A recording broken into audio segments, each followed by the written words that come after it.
Hello and welcome you all. आज का जो हमारा इम्पोर्टेंट एसेस की सीरीज़ में जो हमारे पास ऐसे है वो है science in the service of the man. I still remember when I was in my 8th standard और वहाँ पे हमें उर्दू में जब एक टॉपिक मिला था, वो मेरी तकरीर का जो उन्वान था वो ये था, साइंस आई बहारें लाई। At particular that time I wasn't aware of that importance. लेकिन आज जब मैं इस चीज़ को देखता हूँ कि आज से 100 साल पहले हम देखते हैं कि जब उनके पास, लोगों के पास बिजली नहीं थी, रिसोर्सेज नहीं थे, यहाँ पे बैठे हुए हम किसी दूसरे मुल्क में अपने लोगों के साथ व्हाट्सएप पे या स्काइप पे बातें कर सकते हैं, तो ये चीज़ें उनके लिए अनएक्सेप्टेबल होंगी। लेकिन आज जो है हम ये तमाम बातें साइंस की बदौलत ही कर सकते हैं, और जो साइंस है उसके इस्तेमालात जो हैं वो बड़े ही पॉजिटिव हैं। ये इंसान पे होता है कि एक इंसान उसको पॉजिटिव या नेगेटिव तरीके से लेके चले। तो ये ऐसे अमूमन हमारे पास आता है, science in the service of the man. बहुत इंपॉर्टेंट ऐसे है, बार बार रिपीट होने वाले ऐसेज में से भी ये एक ऐसे है। इंटरमीडिएट से लेके बैचलर और मास्टर लेवल तक भी ये तमाम स्टूडेंट्स को आता है। तो लेट्स स्टार्ट इन। सबसे पहले तो हमने आउटलाइन बनानी है। आउटलाइन जो लाजमी होती है, क्योंकि आपके जो आउटलाइन है वो आपका स्केच बता देती है कि आपका पूरे का पूरा ऐसा किस चीज़ के मुतालिक होगा, आपकी जो ऐसे है उसके अंदर आपने क्या क्या डिस्कस करना है। तो सबसे पहले एक इंट्रोडक्शन क्या हम हेडिंग देंगे, और लास्ट में कंक्लूजन। ये हर एक ऐसे के अंदर लाजमी होता है। दरमियान में स्पोर्टिंग डिटेल्स में बात कर लेते हैं। Awful miseries and ignorant in the ancient time. हमने कंपेयर एंड कंट्रास्ट लाजमी करना है कि एंशियंट टाइम में क्या होता था, पुराने ज़माने में जब साइंस नहीं थी, लोग अपने डेली लाइफ कैसे करते थे। Help to understand nature and its fact. और नेचर को समझने भी बहुत ज़्यादा हमें अच्छा फील होता है कि नेचर को अंडरस्टैंड कर सकते हैं हम लोग बेटर वे में। Discovery of electricity and media, reasoning, inquiring and questioning, order, efficiency and reason, mix blessing for the human race, complication and the vices of the science. अब ये हमने काउंटर आर्गूमेंट के तौर पे ये वाला जो हमारे पास एक है ना आउटलाइन, ये काउंटर आर्गूमेंट है। काउंटर आर्गूमेंट में हम लोग उसका एक ऑपोजिट व्यू को भी डिस्कस करते हैं। Science is only a tool, और लास्ट में हम लोग जो है वो कंक्लूजन पे आ जाएंगे। So let's start it. सबसे पहले तो हम लोग क्या करते हैं, अल्बर्ट आइंस्टाइन की एक कोटेशन से इसको स्टार्ट करेंगे। The whole of the science is nothing more than a refinement of everyday thinking. तो ये एवोल्यूशन ऑफ द फिज़िक्स में ये अल्बर्ट आइंस्टाइन की ये कोटेशन को हमने काउंट किया है। अब कोटेशन में सबसे पहले जब साइंस की बात करने हैं तो ग्रेट फिजिसिस्ट अल्बर्ट आइंस्टाइन से हम लोग स्टार्ट कर रहे हैं। ये कोटेशन क्या करेगी, ये कोटेशन हमारी जो ऐसे है उसको और ग्लूड कर देगी और रिफाइंड कर देगी कि जो हम लोग बात करने लगे हैं कि साइंस की जो तरक्की है उसकी वजह से इंसान ने कितनी ज़्यादा तरक्की की है, कितने ज़्यादा रिफाइंड हो चुके हैं।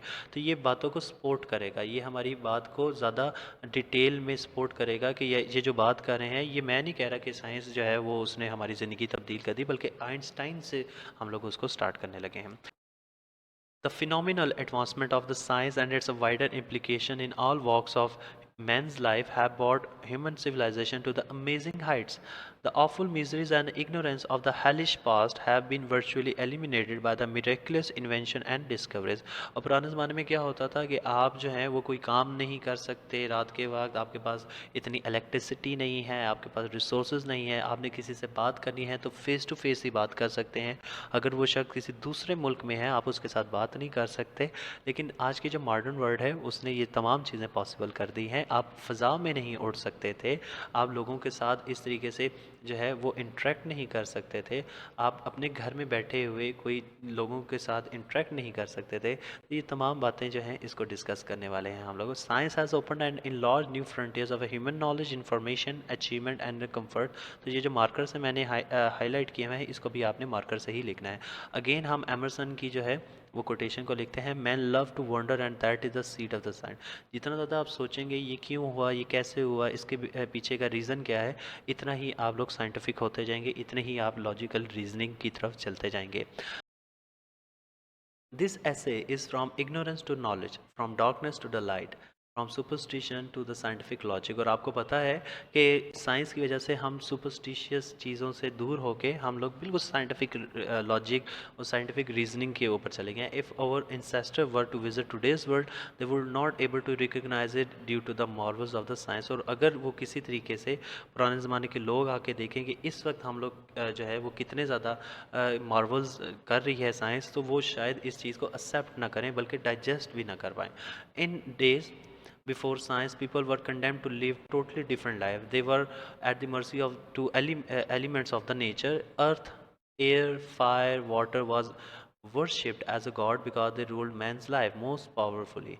He was utterly hopeless whenever flood came and the tempest set in. Briefly, the man was absolutely powerless to the govern nature. और पुराने ज़माने में जब फ्लड्स आते थे, सैलाब आते थे या ड्रॉट्स आ जाते थे या ज़लज़ले आ जाते थे, तो लोग समझते थे शायद ये बहुत ज़्यादा गॉड की वजह से आ रहे हैं और गॉड को हमने नाराज़ कर दिया है और इस वजह से ये समझा जाता था। लेकिन आज के ज़माने में हमने देखा कि इसके पीछे की रीज़निंग क्या है। एक सिस्टमेटिक जो है वो एक एलिमेंट्स होते हैं, जिसके बाद ये तमाम इवेंट्स होते हैं। तो हमें साइंस ने इन बातों को समझने में आसानी दी है। Science has admirably help to bring him mastery over the land, sea and air. और आज हमने साइंस की बदौलत है हम हवा में भी उड़ सकते हैं, हम समुंदर में भी सफ़र कर सकते हैं और ज़मीन पे भी हम दुनिया के तेज़ तरीन जानवरों से भी तेज़ चल सकते हैं। तो ये किसकी बदौलत है? ये साइंस की बदौलत ही है। Even the vast expense of space Even the vast expanse of space and extreme depth of the seas are no more mystery to the human beings। और जब हम पहले देखते थे सितारों की तरफ या हम दरिया या समुंदर की गहराइयों को नहीं माप सकते थे, तो ये हमारे लिए काफ़ी ज़्यादा मिस्ट्रीज थी। बट आज हम लोगों ने समुंदर की गहराई से लेके आसमान की ऊंचाई तक हर चीज़ को एनालाइज कर चुके हैं, उसके मतलब डेटा प्रिपेयर कर चुके हैं, उसके मतलब थियोरेटिकली हाइपोथेटिकली तमाम प्रिडिक्शंस कर चुके हैं। Easy and quick source of communication have shortening the time and space to an unbelievable extent that the world today is much closer unit than the ever in the past। और पुराने ज़माने में एक शहर से दूसरे शहर जाने के लिए एक दिन लग जाता था, 2 दिन लग जाते थे, लेकिन आज दुनिया के एक कोने से दूसरे कोने में जाने के लिए भी आपको एक दिन से ज़्यादा का टाइम नहीं लगता। और इतनी ज़्यादा एडवांसमेंट्स हो चुकी है कि पुराने ज़माने के लोग आएँ और वो ऐसा उन्हें फील होगा कि ये अनबिलीवेबल है कि दुनिया का जो इंसान है वो इस मॉडर्न एज में कितनी तरक्की कर चुका है। जॉर्ज बर्नार्ड शॉ की कोटेशन को ऐड करेंगे, science is always simple and profound, it is only the half truth that are dangerous. और यहाँ पे हम लोग बात करने लगे हैं कि जो साइंस है एक्चुअली वो बड़ी सिंपल और प्रोफाउंड सी है। साइंस इट्सेल्फ कोई हार्म नहीं देती है, साइंस इट्सेल्फ कोई बेनिफिट नहीं देती। ये ह्यूमन सोसाइटी है, ये ह्यूमन इट्सेल्फ है कि जो इसको पॉजिटिव वे में या नेगेटिव वे में इसको इस्तेमाल करते हैं। In the fields of the medicine and surgery, और अब हम मेडिकल की फील्ड में आ जाते हैं। Science does not claim suspending in the field of a medicine and a surgery, science does claim splendid triumphs. The discovery of the penicillin and the method of the vaccination are the wondrous deed of the medical science. Even the most difficult surgical operation is performed in the Lord easy and safety. People are no longer ravaged by the deadly epidemics like smallpox, cholera and plague। यहाँ पे हम corona को pandemic को भी लिख सकते हैं, क्योंकि यहाँ पे हमने देखा कि मेडिकल जो जितनी एडवांसमेंट है, जिस वजह से हम जिस्म के अंदर की जितनी भी बीमारियां हैं उनको देख सकते हैं। हम अल्ट्रासाउंड के थ्रू या हम एक्सरेज के थ्रू इंसान की बॉडी को विदाउट ओपनिंग हम उसके अंदर का हाल देख सकते हैं, उसकी बॉडी को चेक कर सकते हैं। तो ये सारी के सारे स्प्लेंडेड या आउटस्टैंडिंग थिंग्स हैं वो साइंस की बदौलत ही हो रही हैं। People are not no longer ravaged by the deadly epidemics like small pox, cholera and plagues। Countless new lives saving drugs have been discovered to relieve humanity। आपके सामने है कि जितनी ज़्यादा मेडिसिन आ चुकी हैं वो तमाम लोगों को जो है ना सिर्फ उनकी सेहत को बेहतर किया है बल्कि उनकी एवरेज लाइफ को भी उन्होंने बढ़ा दिया है। अब विर्जिल की एक कोटेशन को लिखते हैं, happy is who has been able to learn to the cause of the thing. और कहते हैं कि जिस इंसान को जो है वो चीज़ों के बिहाइंड की विजुअल की कोटेशन को देखते हैं, happy is he who has been able to learn cause of the things. ये काफ़ी ज़्यादा इंपॉर्टेंट है, इसको हम कोटेशन को अपने पास लिखेंगे। और इसके बाद है, another great job that this great servant does for us is to educate. और ना सिर्फ इसने हमें बहुत ज़्यादा एक एक्सटर्नली जो है बेनिफिट्स दिए हैं कि हमारे लिए जो है वो एसी जो है वो साइंस की बदौलत हैं। हमारे यहाँ पे जो बड़ी बड़ी कार्गोज़ हैं, बड़े बड़े एरोप्लेन्स हैं, या हमने बहुत ज़्यादा एडवांसमेंट की है, इंटरनेट की है, साइंस की है। तो ये जितनी भी एडवांसमेंट है ना सिर्फ ये एक्सटर्नल है, लेकिन जो इंटरनली हमें जो साइकोलॉजिकली जो इसने एजुकेट किया है उसके मतलब बात करेंगे। Science has build a great printing presses. अब सबसे पहले तो ये है कि दुनिया का एक नॉलेज एक ज़बान में लिखा होता था, अब हमने पूरी दुनिया की ज़बानों में उसे कन्वर्ट भी कर सकते हैं और प्रेस भी कर सकते हैं, और इंटरनेट पे आप किसी भी ज़ुबान में से उसे ट्रांसलेट भी कर सकते हैं फ्री ऑफ कॉस्ट। तो ये आपके पास बहुत बड़ा एक एडवांसमेंट है जो पुराने ज़माने के लोगों के पास नहीं था। The discovery of the electricity had work wonders in all human life. और इलेक्ट्रिसिटी की डिस्कवरी ने तो पूरी दुनिया को तब्दील कर दिया है। The news is brought to us from every corner of the world, और थ्रू इंटरनेट्स जो है सोशल मीडिया आपके पास दुनिया की एक एक लम्हे की देर होती है, पूरी दुनिया में वो बात फैल जाती है। पुराने ज़माने में ऐसा नहीं होता था।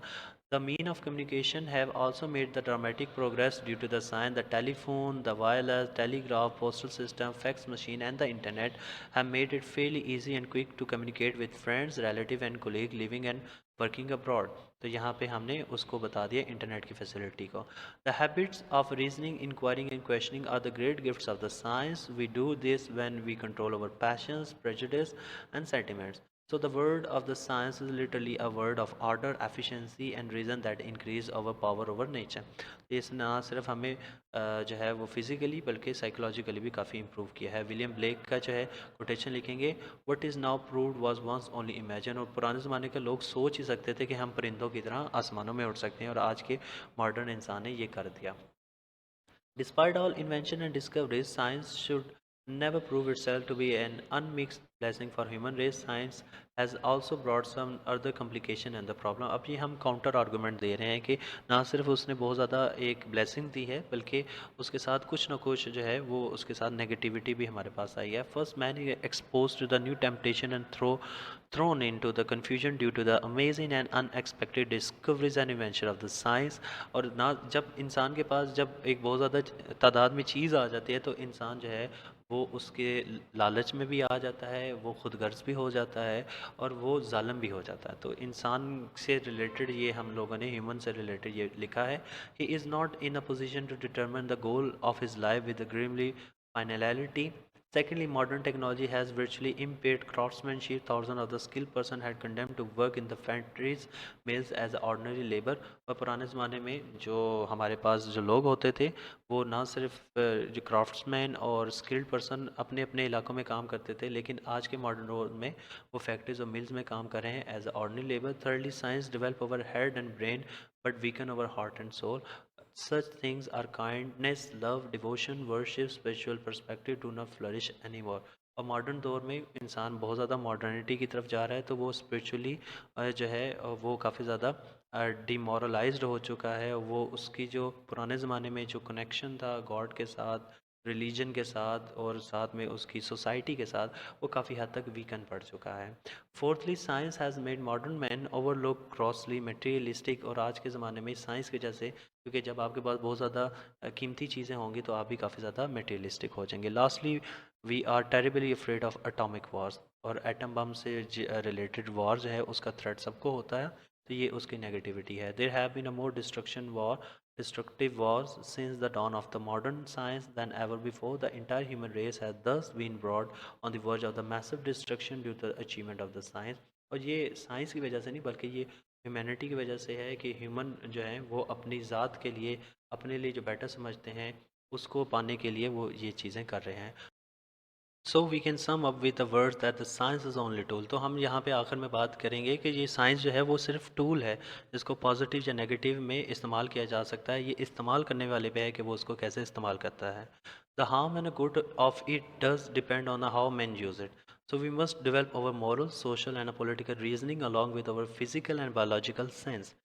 We should maintain our interest in the finer things of the life, such as art, literature, and philosophy.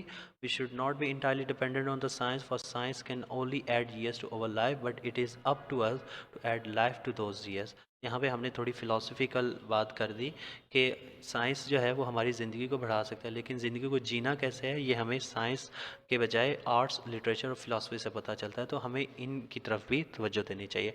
Last में अल्बर्ट आइंस्टाइन की कोटेशन पे ही इसको एंड करेंगे, science without religion is lame and religion without science is blind.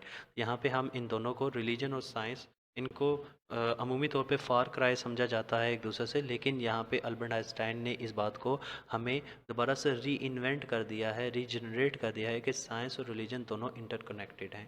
तो यहाँ पे हमने इस चीज़ के साथ पॉजिटिव नोशन के साथ इसे एंड किया। टोटल ये 750 जो है वर्ड्स पे ये मुश्तमिल हमारा ऐसे है। इस ऐसे को सही तरीके से आपने याद करना है और इसको अपनी नोट कॉपीज़ पे लिख लें, ताकि ये आपके जो फाइनल पेपर्स हैं या आपको कहीं भी एकेडमिक ऐसे के तौर पे लिखना पड़े तो ये ऐसे आपके लिए आउटस्टैंडिंग है और आपको अच्छे तरीके से ये याद भी हो जाएगा। आई होप ये ऐसे आपको सही तरीके से आप याद हो जाएगा और ये ऐसे आपको मैक्सिमम मार्क्स स्कोर करके भी देगा। Thank you for watching this whole video.